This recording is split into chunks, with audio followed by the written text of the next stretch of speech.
Hello again, Gills fans. Welcome back to Gills in the Blood TV for another episode. Apologies that the Monday review is a day late this week. Unfortunately, got stuck in horrendous traffic on the way home from work, and as I said in my apology tweet yesterday, family always comes first. So slightly late, but here nonetheless, and we'll incorporate the match preview for Thursday's game at home to MK Dons. Have the Medway Messenger Monday edition, and Steve Lovell, Gills gaffer, insists that the playoff dream is still alive despite Saturday's 1-0 defeat at Bradford.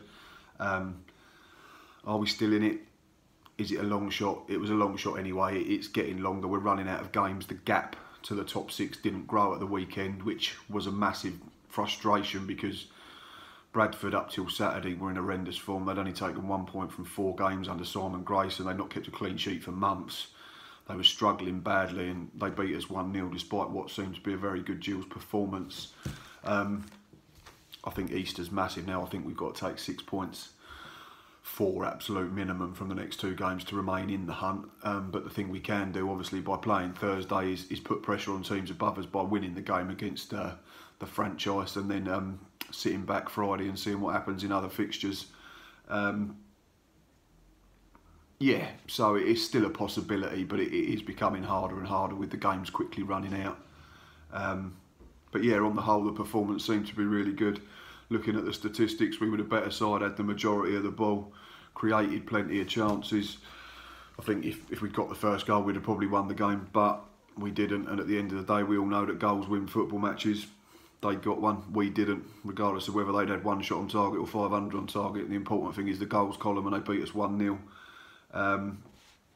So yeah, frustrating is probably the biggest word, and I think Steve Lovell alludes to that inside the paper.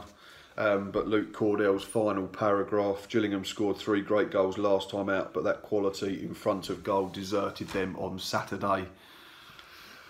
Looking at the stats, like I've said, we had plenty. We had 2 shots on target, 12 off. That's where the problem lied. They had 4 on and 4 off. Dominic Pollion's goal was very, very good. In fairness, you can't do a lot about that. It's a good strike into the bottom corner.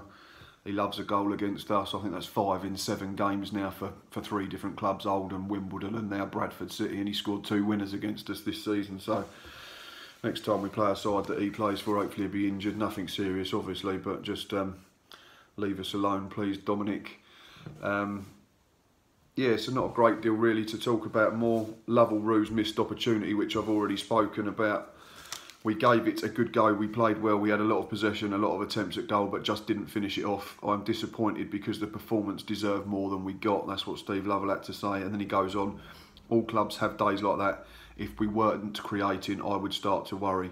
We were getting balls into the box and winning corners and free kicks. We just didn't finish it off. There's a little bit more, I think, on the back page that... yeah, just Steve talking about the fact that we can't change what happened on Saturday now. And he talks about the gap to the playoffs. That is the disappointing thing. It could have been down to 5 points. But the game has gone, said Lovell. We will prepare now for Thursday and hopefully get back on track with a decent game against MK Dons. That's the beauty about this time of year. There's plenty of games coming thick and fast, so we can hopefully get it out of the system. And if you never know, if we can beat MK Dons on Thursday and put that pressure on above teams, on teams above us, then you know it's still alive. It's a massive long shot now. I think we all know that, but it's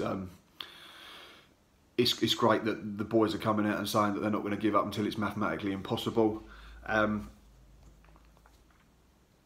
yeah, it's one of them, isn't it? We can't change it now. So we wait for Thursday. We look forward to Thursday and try and pick up 3 points then. Right. Before the match preview, we're going to have a look at this man in more detail, coming up on your screen right now.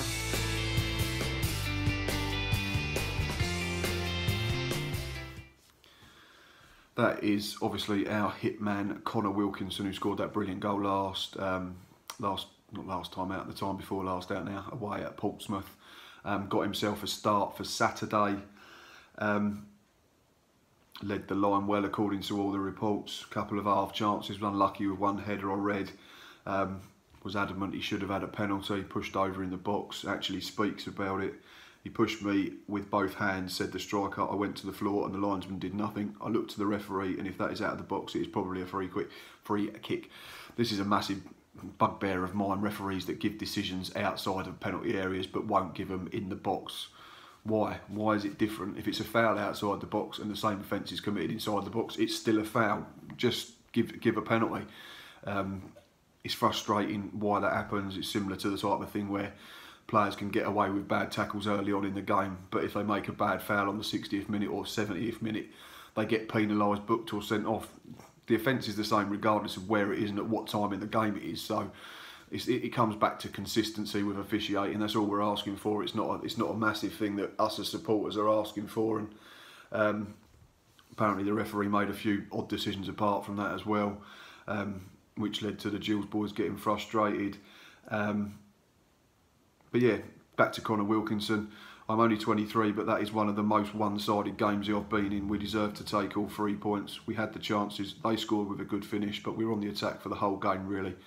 We created chance after chance, but it just didn't fall for us. So again, similar to Steve Lovell, he's echoing that sentiment that we had the biggest part of the game, the majority of the chances, but it comes back to sticking it in the net, and we didn't, unfortunately. He says it was nice to get a start, and I feel I did enough. It was just disappointing not to get the points. I like that. Believes in his own ability, and I don't think any Gills fans argue that he's got plenty of ability, Conor Wilkinson. It was just at the beginning of the campaign, it was whether his attitude was quite right, and he was big enough, fair play to him, to come out and say that maybe it wasn't, and he wasn't working as hard as he perhaps should, but he seems to be doing that now. Obviously, it's tricky to get in the side when Josh Parker and Tom Hughes were banging them in for fun, but they've just gone off the boil a little bit. Josh wasn't available at the weekend. Well done to him. He was playing out in Antigua, out in the Caribbean. He had 2 friendlies for his country. Believe he scored a goal in the win against Bermuda in their 3-2 win last week, and then he come off the bench Sunday night and helped his side draw 1-1 with Jamaica, which was a good result for them. So that's excellent news for Josh. There was a couple of ex-Gills players as well. Miles Weston and Marlon Romeo were featured, as did TJ Bramble in the first game. He came off the bench, which is great to see, getting international recognition, so well done to all of them. But yeah, just finally back to Conor Wilkinson. He said we have another game Thursday and then Monday. They are coming around quickly. We need to make sure that we take advantage of them and we take 3 points from both. We will then be flying again. If we can do that, we could be right back in the mix. I've said a couple of times over the weekend that after Easter Monday we're going to have a great idea of where we're going to be. We'll be down then to half a dozen games left, so we've got to be within striking distance. I think if we can pinch a couple of points above everyone over these next 2 games, then it's still a possibility. It's still a long shot, but at least it keeps us in the hunt, and it's still in our hands to a great degree because we've still got to play a lot of teams that are in the top 6. So could be an interesting final few weeks of the season. Let's hope that it doesn't just peter out. But yeah, Conor Wilkinson's doing all right for me at the moment. He's had to wait a while, bide his time for his chance, but he's trying to take it to the best he can. But yeah, anyway, that's enough about Saturday now. I will now move on to have a look forward to Thursday's game as we host MK Dons. Just checking the corresponding form of both sides, and ours clearly hasn't changed in terms of being at home, but I do last 6 overall. Our last 6 overall is 1 drawn, lost 1 lost, so we've taken 8 points from the last 18. We have just dropped off a little. We really do need to gain some momentum, and pretty quickly, if we want to get back into the playoff mix. MK Dons last 6, they've not been too bad, to be fair. Drawn, lost, 1-1 drawn, so they've only lost 1 in 6. A couple of wins in there, they've taken 9 points from 18. As I say, our home record hasn't changed now for weeks because we've not played a game at the Priestfield since the middle of February. So it's drawn, 1-1, drawn, which is 10 from the last 18 available. That still involves games over Christmas, that 6-game period, which is mental, really. So yeah, 10 from 18. Away from home, playing not quite as good as they have been overall. Lost, drawn. That's their last 6. Then 4 defeats came against Oxford, Northampton, Walsall and Oldham, so all teams that were struggling at the bottom as well. And the 2 recent points that they've picked up against Rochdale and Fleetwood, again, teams that are right near the bottom end of the table, so they're struggling. Flip side of that, they might pick up their game because they're playing a team that's higher up in us now. We are probably going to start as favourites, so it'd be interesting to see how we react to that. But one massive statistic, they've not won away in the league since September the 30th, so right back at the beginning of the season. So yeah, it should be an interesting game. Obviously they're fighting for the points for other reasons because they're entrenched in the bottom 4 at the moment, which is for a long time where we thought we'd be. So nice not to be in that position. Team news, not a lot has changed. I know there was talk Callum Riley come off at the weekend. Callum Riley limped off at Bradford, but the early signs are that his injury isn't too serious. Gillingham boss Steve Lovell was optimistic after bringing the player off before there was any serious damage done. Lovell said it was a tight hamstring and he felt that if he made another run it could have gone. We will assess that on Monday and see how he is. I don't think it was as bad as first thought. So fingers crossed that Callum Riley might be available for Thursday, but if not, let's get him right and make sure that we can have him involved for Easter Monday, because we're probably going to have to rotate it a little bit with 2 games over the Easter period. Yeah, so worst case scenario, if he's not available, that would be no Billy Bingham, no Aaron Morris, no Callum Riley. I think Alex Lacey is available now, but whether he's going to get himself in the squad just yet, I'm not so sure. So we're pretty much where we want to be in terms of having a decent squad to pick from. MK Dons, just looking at a few of their players. Chuck Sanike is their top scorer. He's got 9 this season, scored a double in their recent win over Bury at home at the Stadium MK. Kieran Agard, I think he was going for a horrendous run beginning of the season, hadn't scored for months and months, but he's up to 7 goals for the campaign now, so we know he can be a threat at this level. He's done it before. And the news that broke this week, or end of last week, is they've just signed former Villa and West Ham midfielder Nigel Rio-Coker on a deal until the end of the season, so he's going to come in and provide some bite in midfield and some well-needed experience, you'd think, as they try and battle against to drop into League 2. In terms of a team lineup for us, I wouldn't make too many changes. I would probably go back to the 4-4-2 diamond rather than the 4-2-3-1 at home. I think we need to be compact on our pitch. I'd like to see us go with 2 out-and-out strikers rather than 1 and 3 behind. So I would go Thomas Holy in goal, Luke O'Neill right back. I'd put Bradley Garmston back to left back based on the fact that Callum Riley might not be available. I wouldn't want to risk it just for the sake of it, and then we lose him for the end of the whole of the remainder of the campaign.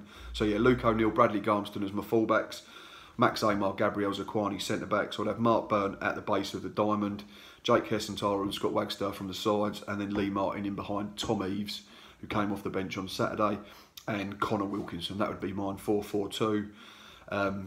Tom Eaves, I see one chance in the highlights, probably should have put it away. He's probably slightly disappointed, but the bounce of it as it comes to him was like a cricket delivery, like a leg break. The Valley Parade surface was absolutely appalling. I mean, we moan about ours as fans, but it made ours look like Wembley. It was absolutely atrocious, to be quite frank. And I know Conor Wilkinson alluded to it in the paper, but he said you're not going to make excuses, so which is good.